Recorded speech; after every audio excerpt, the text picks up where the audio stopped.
רבה. אנחנו נעבור לפאנל הראשון שבמובנים רבים משקף את המציאות בעזה ואת המציאות של ההסכם הזה. כי בפאנל הזה היה אמור להשתתף נציג של ה-NCAG. מישהו יודע מה זה NCAG? כן, מעטים. National Committee for the Administration of Gaza.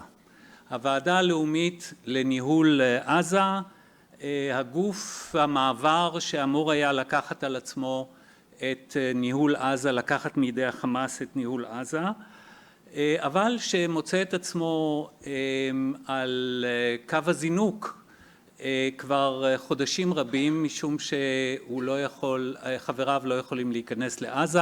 ממשלת ישראל דורשת את פירוק החמאס כתנאי מוקדם לפעילותם, ולכן זו אחת הסיבות שכמו שהעליתי בדברי הפתיחה שלי, שאנחנו כאן שנה כמעט אחרי הכרזת תוכנית טראמפ ועדיין לא ממש התניעה התוכנית הזאת. אז היה אמור להשתתף נציג, לצערי הוא לא השתתף, אולי דווקא מסיבות טובות. הוא נקרא לישיבה דחופה של ה-Board of Peace בבריסל היום. יכול להיות שיגיעו משם בשורות טובות.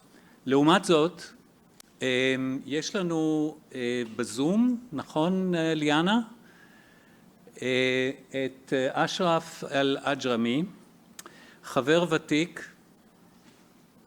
Do we have Ashraf? We have Ashraf. Great. אשרף אל-אג'רמי הוא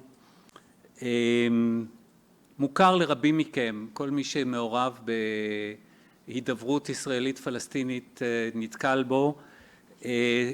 שימש שר בכמה ממשלות של הרשות הפלסטינית.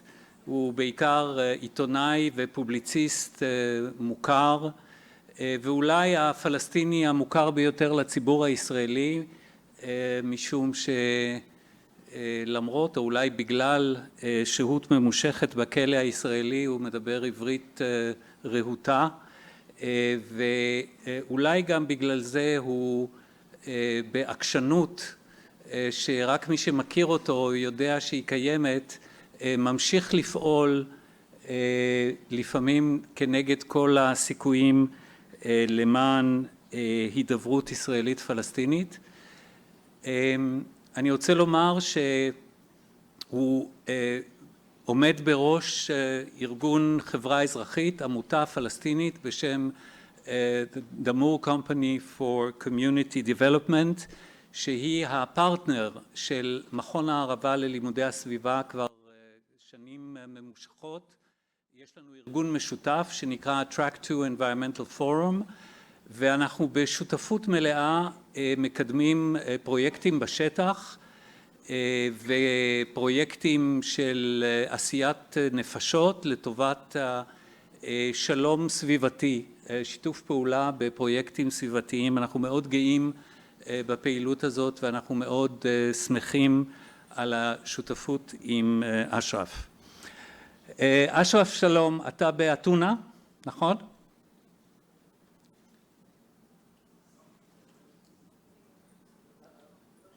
אנחנו לא שומעים אותך, יכול להיות ש...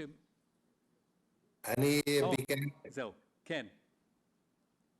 כן, שומעים, דבר. אוקיי, שלום וברכה. אני לא שמעתי אותך. אני רק אמרתי דברים רעים עליך, זה הכל. זה בסדר. כמו תמיד.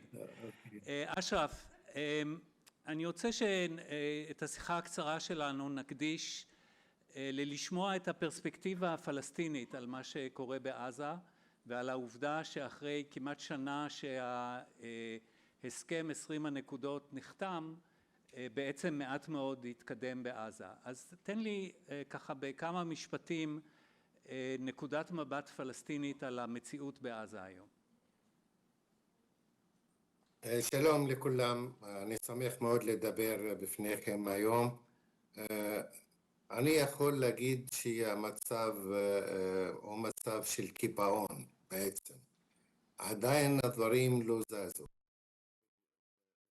המלחמה נמשכת, כל יום יש התקפות מצד הצבא הישראלי, יש אנשים נהרגים, יש אנשים נפצעים, יש הרבה בעיות בתוך עזה. עדיין הצבא הישראלי, צבא הכיבוש, ממשיך להשתלט על עוד ועוד שטחים בתוך הרצועה, ולמרות שהסכם ה-20 נקודות דיבר על הקפאת קו התפר או הפרדה, שהוא הקו הצהוב, ושהוא בעצם שולט ב-50% מהשטח של הגדה, של רצועת עזה, עכשיו יותר מ-60% ומתקרב ל-70% מהשטח של הרצועה, ועדיין הסיוע ההומניטרי לא נכנס לעזה בכמויות של המינימום שדיברו עליהם בהסכם הקודם, או על פי ההסכם של 20 נקודות. ועדיין הוועדה לניהול עזה, הוועדה הלאומית לניהול עזה, לא נכנסה לרצועה ולא התחילה לעבוד באופן שוטף בתוך הרצועה, למשול ולנהל את העניינים. עדיין אנחנו במצב של קיפאון ומצב של דריכה במקום. הצבא הישראלי שולט ברוב השטח של עזה, חמאס עדיין שולט במה שנשאר מעזה, לא תחת שליטת ישראל, והוועדה לא עושה שום דבר, היא לא יכולה בעצם, כי התנאי להיכנס לעזה, קודם כל ישראל צריכה לאפשר לוועדה להיכנס, אבל התנאי הבסיסי להיכנס לרצועת עזה היא פירוז הרצועה מנשק של הפלגים השונים, בראשם חמאס, ונסיגה ישראלית משמעותית מהשטח שהוועדה הזאת צריכה להשתלט עליו ולמשול אותו בעצם. ועדיין זה לא קרה, ויש מכשול שלישי, בעצם אין כלים, אין סיוע, אין כסף בידי הוועדה שהיא תוכל לממש השלבים של הסיוע המוניטרי והחלמה, ואחר כך עניין הבנייה מחדש של רצועת עזה. אנחנו עדיין במצב של היום הראשון, אפילו במצב קשה יותר. אני מבחינה אפסיק אותך שנית, אני רגע. חושב שהוועדה מתארגנת בקהיר, יש לה את המשרדים שלה, והרכיבה את כל המשרדים של כל אחד ואחד מחברי הוועדה, והיא מוכנה להיכנס. ומחכים שישראל תאפשר גם לצעירים פלסטינים לצאת מעזה, להיות שוטרים, להתאמן במצרים, וזה עדיין לא קרה. כלומר, אנחנו במצב שאי ביצוע של ההסכם או התוכנית של 20 נקודות של הנשיא טראמפ. אשרף, אתה אומר קיפאון, אבל זה בעצם, זה פיקציה, אין דבר כזה קיפאון, כי כמו בטבע שלא סובל ואקום, גם הפוליטיקה לא סובלת ואקום. ובמהלך הכמעט שנה הזאת, מה ממלא את הוואקום הזה? זאת אומרת, אני מניח שהתשובה היא, החמאס ממשיך להחזיק בכוח, אבל איך זה מתבטא? ואיך זה ישפיע על היכולת לבצע את ההסכם?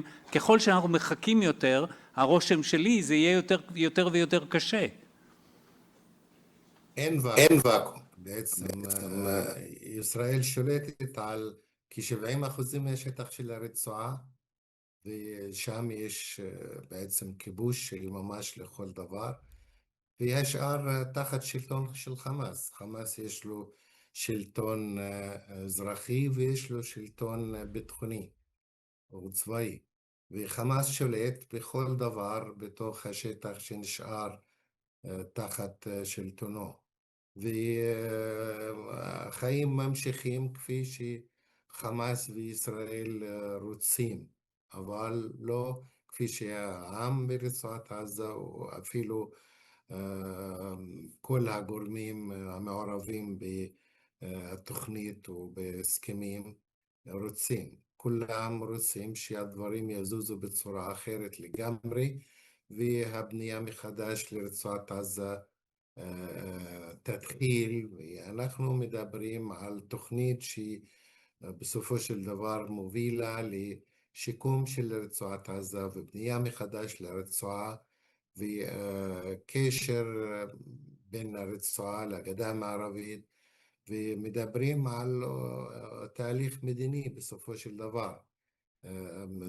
אולי זה גם בתנאי שהרשות הפלסטינית תתחיל או תבצע את הרפורמה, והיא מתחילה בעצם, ויש בחירות בחודש נובמבר. אחת מהדרישות של הקהילה הבינלאומית, אירופה וכל השאר, ועדיין בשטח אין שום דבר קורה, להפך, הדברים נעשים יותר קשים, והחיים ברצועת עזה מאוד לא אנושיים, תת אנושיים בכל דבר.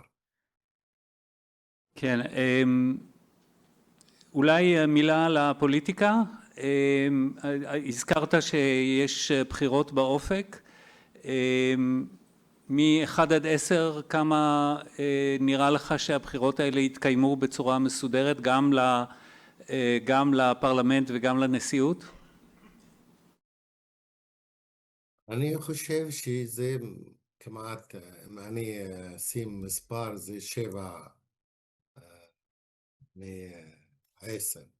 אני חושב שכל הצדדים מעוניינים בבחירות, והרשות הפלסטינית והנשיא מחמוד עבאס בעצם קיבל החלטה, כי זה תנאי שהדברים ישתפרו בתוך הגדה המערבית וגם לקישור בין הרצועה להגדה.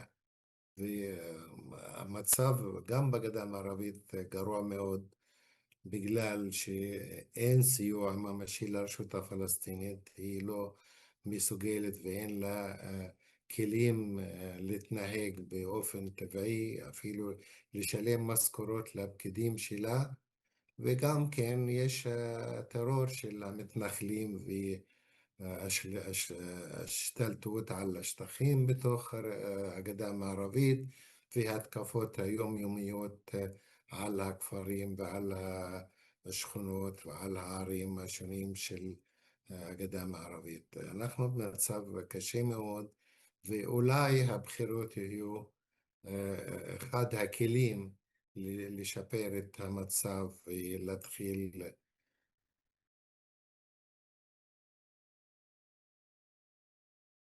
במדיני. עוד 3 דקות. אני רוצה קצת לחרוג מהתסריט ולשאול אותך שאלה על שיתוף הפעולה בין הארגונים שלנו. אתה עומד בראש עמותה פלסטינית שמלכתחילה קרתה ברית עם שותפה ישראלית, ועושים פרויקטים משותפים, כולל לאורך כל חודשי המלחמה.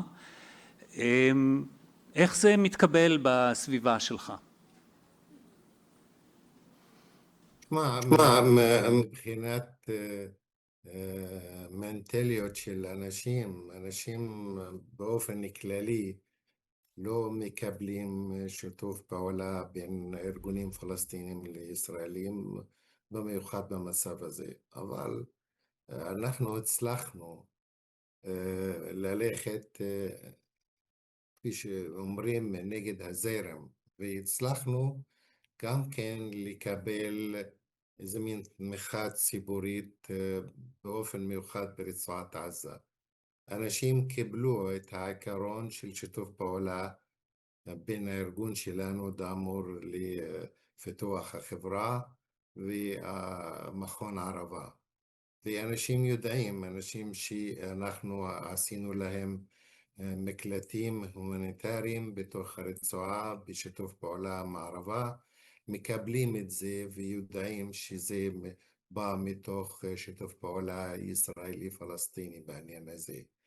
גם אנשים מבינים ויודעים ששני הארגונים בעצם מאמצים את העיקרון של שתי מדינות לשני עמים, ואנחנו רוצים להגיע למצב של שלום בר קיימא ושלום אמיתי בין שני העמים, וכולנו מתנגדים למה שקרה וקורה עכשיו, אם זה נגד העם הפלסטיני או לפעמים נגד העם הישראלי, אבל באופן כללי כולנו רוצים שיהיה שלום והעם הפלסטיני יקבל את הזכות ויממש את הזכות שלו בהגדרה עצמאית וקבלת מדינה עצמאית משלו, וזה תנאי שיהיה ביטחון ויציבות באזור.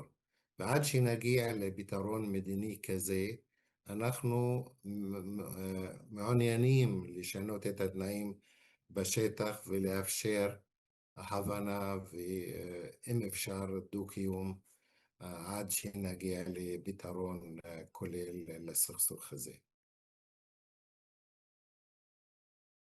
תודה, פשוט תודה על הדברים המעודדים האלה. תודה לכם. אני רוצה להגיד שמעבר לחברות האישית בינינו, שמאוד מאוד חשובה לי, השותפות בין הארגונים שלנו היא ממש היהלום בפעילות שלנו, אני חושב, ואני מייחל שבשנה הבאה תוכל שוב לבוא ולהיות נוכח אישית בכנס הזה. תודה רבה לך. כל טוב.